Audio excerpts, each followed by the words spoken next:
ಸ್ನೇಹಿತರೆ, ನ್ಯೂಸ್ 5ಗೆ ಸ್ವಾಗತ. ಅಕ್ರಮವಾಗಿ ನಡೀತಿದೆ ಮೈನಿಂಗ್. ಸ್ಥಳಕ್ಕೆ ವಿಎ ಹಾಗೂ ಗ್ರಾಮ ಸಹಾಯಕ ಗಿರೀಶ್ ಭೇಟಿ. ಹುಣಸೂರು ತಾಲೂಕಿನ ಕಾಳೇಗೌಡನ ಕೊಪ್ಪಲು ಸರ್ವೆ ನಂಬರ್ 50ರಲ್ಲಿ ಅಕ್ರಮವಾಗಿ ಮೈನಿಂಗ್ ನಡೀತಿದೆ. ಕಳೆದ 1 ತಿಂಗಳಿನಿಂದ ಅಕ್ರಮವಾಗಿ ಮೈನಿಂಗ್ ನಡೀತಿದೆ ಎಂದು ಅಧಿಕಾರಿಗಳಿಗೆ ಮಾಹಿತಿ ಬಂದಿದೆ. ಈ ವಿಚಾರದ ಕುರಿತು ಸ್ಥಳಕ್ಕೆ ಗ್ರಾಮ ಲೆಕ್ಕಿಗ ಅಧಿಕಾರಿ ಲಲಿತಾ ಭೇಟಿ ನೀಡಿ ನೀವು ಮಾಡ್ತಿರೋದು ತಪ್ಪು ಅಂತ ಕೆಲವು ದಿನಗಳ ಹಿಂದೆ ತಿಳುವಳಿಕೆ ಹೇಳಿ ಅನುಮತಿ ಪಡೆದು ನಡೆಸಿ ಅಂತ ಹೇಳಿದ್ರು. ಆದರೂ ಯಾವುದೇ ಅನುಮತಿ ಪಡೆಯದೆ ಜಮೀನಿನಲ್ಲಿ ಮೈನಿಂಗ್ ನಡೀತಿದೆ. ಈ ದಿನ ಭೂ ವಿಜ್ಞಾನ ಕಚೇರಿಯಲ್ಲಿ ವಿಸ್ತರಣೆ ಮಾಡಿಸಿದಾಗ ಅಕ್ರಮ ಅಂತ ಕಂಡು ಬಂದಿದೆ. ರಾತ್ರಿ ವೇಳೆ ಕಲ್ಲುಗಳನ್ನು ಸಾಗಾಣಿಕೆ ಮಾಡ್ತಾ ಮಾರಾಟ ನಡೆಸುತ್ತಿದ್ದಾರೆ. ರಾತ್ರಿಯ ವೇಳೆಯೇ ಕೆಲಸ ಪ್ರಾರಂಭಿಸುತ್ತಾರೆ. ಈ ವಿಚಾರದ ಕುರಿತು ಅಧಿಕಾರಿಗಳು ಸ್ಥಳಕ್ಕೆ ಭೇಟಿ ನೀಡಿ ಈ ದಿನ ಕಲ್ಲು ಬಗೆಯುವ ಯಂತ್ರವನ್ನ ವಶಕ್ಕೆ ಪಡೆದಿದ್ದಾರೆ ಅಂತ ಗ್ರಾಮ ಲೆಕ್ಕಿಗ ಅಧಿಕಾರಿ ಲಲಿತಾ ತಿಳಿಸಿದ್ದಾರೆ. ಇನ್ನು ಸ್ಥಳಕ್ಕೆ ಭೇಟಿ ನೀಡಿದ ಮಾಧ್ಯಮದವರ ಮೇಲೂ ಕೂಡ ಅವಾಚ್ಯ ಶಬ್ದಗಳಿಂದ ನಿಂದಿಸಿ ಅಕ್ಕಪಕ್ಕದ ಜಮೀನಿನ ರೈತರು ಶಾಮೀಲಾಗಿದ್ದಾರೆ. ಇದರ ಬಗ್ಗೆ ಬಂದ್ರೆ ನಾವು ವಿಷ ಕುಡಿಯೋದಾಗಿ ಹೈಡ್ರಾಮಾ ನಡೆಸ್ತಾ ಮಾಧ್ಯಮದವರಿಗೆ ಬೆದರಿಕೆಯನ್ನ ಹೊಡ್ಡಿದ್ದಾರೆ. ನಾವು ತೆಗಿತೀವಿ ಸರ್, ನಾವು ತೆಗಿತೀವಿ. ಯಾಕೆ ಏನ್ ಕೈ ಮಾಡ್ತೀರಾ? ಏನ್ ಕೈ ಮಾಡ್ತೀರಾ? ನಾವು ಮಾಡ್ತೀವಿ ಸರ್. ನಾವು ಮೀಡಿಯಾದವ್ರಾಗ ಮಾಡ್ತೀವಿ. ನಾವು ಮಾಡ್ತೀವಿ. ಇವೆಲ್ಲ ಬೇಡ, ಸರಿಯಾಗಿ ಮಾತಾಡಿ. ಮೀಡಿಯಾದವ್ರು ಮಾಡ್ತೀವಿ. ಮಾಡಿರೋದೇ ಅಕ್ರಮ ಅಂತೆ. ಇಷ್ಟು ಉದ್ದ ಮಾತಾಡ್ತಿರಲ್ಲ ನೀವು. ಮಾಡಿರೋದೇ ಅಕ್ರಮವಾಗಂತೆ. ಇಷ್ಟು ಉದ್ದ ಮಾತಾಡ್ತೀರಾ?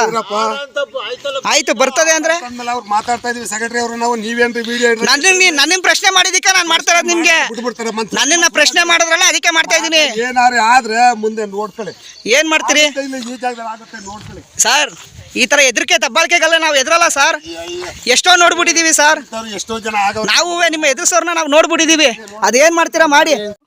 ಇಲ್ಲ, ನಮ್ಮ ಪರ್ಮಿಷನ್ ಕೇಳಿ ನಾವು ಪರ್ಮಿಷನ್ ತೊಗೊಂಡು ಮಾಡಿ ಅಂತ ಹೇಳಿದ್ದೇವೆ. ಏನು ಹೇಳಿದ್ರು ಮೇಡಮ್ ಅವರು? ಸರಿ ಆಯ್ತು, ಪರ್ಮಿಷನ್ ತೊಗೊಂಡೇ ಮಾಡ್ತೀವಿ ಅಂತ ಹೇಳಿದ್ರು. ಎಷ್ಟು ಸರಿ ಬಂದಿದ್ದೀರಾ ಹಾಗಾದ್ರೆ ಇಲ್ಲಿಗೆ? ಇಲ್ಲಿ 2 ಸಲ ಬಂದಿವಿ ಸರ್. ಯಾವ್ರನ್ನ ಹಿಡಿದು ಏನಾದ್ರು ಪೊಲೀಸ್ ಕೋಪ್ಸೋದಾಗ್ಲಿ, ಅವ್ರನ್ನ ಕಾನೂನು ಕ್ರಮದಾಗ್ಲಿ ಅದನ್ನ ಮಾಡಿದ್ರಾ? ವಾರ್ನ್ ಮಾಡಿದ್ದೆ ಸರ್. ಇಷ್ಟು ದೊಡ್ಡದೇನಾಗಿತ್ತಿರ ತಪ್ಪಲ್ವಾ ಆ ಥರ ಮಾಡೋದು? ಬರೀ ವಾರ್ ಮಾಡಿಬಿಟ್ಟು ಅಂದ್ರೆ ಪದೇ ಪದೇ ಅವ್ನು ತಪ್ಪು ಮಾಡ್ತಾನೆ ಇರ್ತಾನೆ. ಇದು ಏನಂತಂದ್ರೆ ಯಾಕೆ ಸುಮ್ಮನೆ ಸೈಲೆಂಟ್ ಆಗಿದ್ರಿ ಅವತ್ತಿಂದ? ಹಾಗಾದ್ರೆ ಅವರು ಪಾರ್ಟಿ ಜಮೀನ್ದಾರರು ನಾವು ಮಂಟಿ ಕ್ಲೀನ್ ಮಾಡ್ಸ್ಕೊತೀವಿ ಅಂತ ಹೇಳಿದ್ರು. ಅದಕ್ಕೆ ಪರ್ಮಿಷನ್ ತಗೋಬಾರ ಗಂಟ ನಿಲ್ಸಿ ಅಂದ್ಬಿಟ್ಟು ಸ್ಟಾಪ್ ಮಾಡಿಸಿದ ನಾವು. Okay okay okay. ಇಲ್ಲೂ ಕಲ್ತಾ ಇದ್ದಾರೆ ಸರ್, ಎಲ್ಲ ಫುಲ್ ಕಲ್ಲಿದೆ.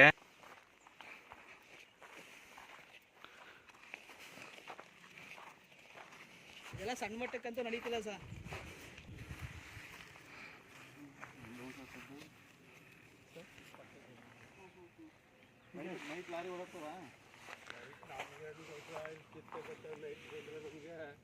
ಇಲ್ಲಿ ಚಿತ್ತ ಇದೆ ಅದ್ರೊಳಗೆ. ಅಯ್ಯೋ, ಕಲ್ಲು ತಗೊಂಡೋಗ್ತಾರೆ. ಕಲ್ಲೇನು ತಗೊಂಡೋಗ್ತಾರ ಸರ್? ಏನು ಹೇಳ್ತೀರಾ ಸರ್? ಏನಂತಂದ್ರೆ ಈಗ ತಹಶೀಲ್ದಾರ್ ಗಮನಕ್ಕೆ ತರ್ತೀವಿ, ತಂದ್ಬಿಟ್ಟು ಸೀಸ್ ಮಾಡ್ತೀವಿ, ಎಲ್ಲವನ್ನು ನಿಲ್ಲಿಸ್ತೇವೆ. ಈ ಮೊದಲೇ ಹೇಳಿದ್ರು ವಿ ಎ ಇದ್ದಾರೆ, ಇವರು ಮೊದಲು ಬಂದು ಮಾಹಿತಿ ಕೊಟ್ಟು ಅವ್ರಿಗೆ ನಿಲ್ಸಕ್ಕೆ ಹೇಳಿದ್ದಾರೆ. ಇವರು ಜಮೀನು ಮಟ್ಟ ಮಾಡ್ಕೊತೀನಿ ಅಂತ ಹೇಳ್ಬಿಟ್ಟು ಈಗ ಮಾಡ್ತಾ ಇದ್ದಾರೆ. ಈಗ ದೊಡ್ಡ ಮಟ್ಟದಲ್ಲಿ ಮಾಡ್ತಾ ಇರೋದು ಕಂಡು ಬಂದಿದೆಯಲ್ಲ. ಪೊಲೀಸ್ ತಹಶೀಲ್ದಾರ್ಗೆ ಹೇಳಿ ಪೊಲೀಸ್ ಕಂಪ್ಲೇಂಟ್ ಕೂಡ ಸೀಸ್ ಮಾಡಿಸ್ತೀವಿ ಸರ್. ಈಗ ಸೀಸ್ ಮಾಡಿಸ್ತೀವಿ ಈಗ. Okay okay. ಎಷ್ಟು ದಿನ ಬೇಕಾಗುತ್ತೆ ಸರ್ ನಿಮಗೆ ಕೆಲಸಕ್ಕೆ? ಏನಕ್ಕೆ ಈ ಥರ ಸೀಸ್ ಮಾಡಲಿಕ್ಕೆ? ಇವತ್ತಿಗೇನೆ ಸೀಸ್ ಮಾಡೋದು ನಮ್ಮ ಮುಂದೆ ಮಾಡಿಬಿಟ್ಟು ಒಂದು ವಿಡಿಯೋ ತೋರಿಸ್ತೀವಿ. ಓಕೆ.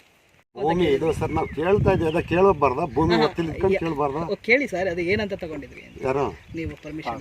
ನಾವು ತಗೊಂಡಿಲ್ಲ, ತಗೋಬಹುದಲ್ವ ಅಂತ ಕೇಳ್ತಾ ಇರೋದು ಸರ್ ನಾವು.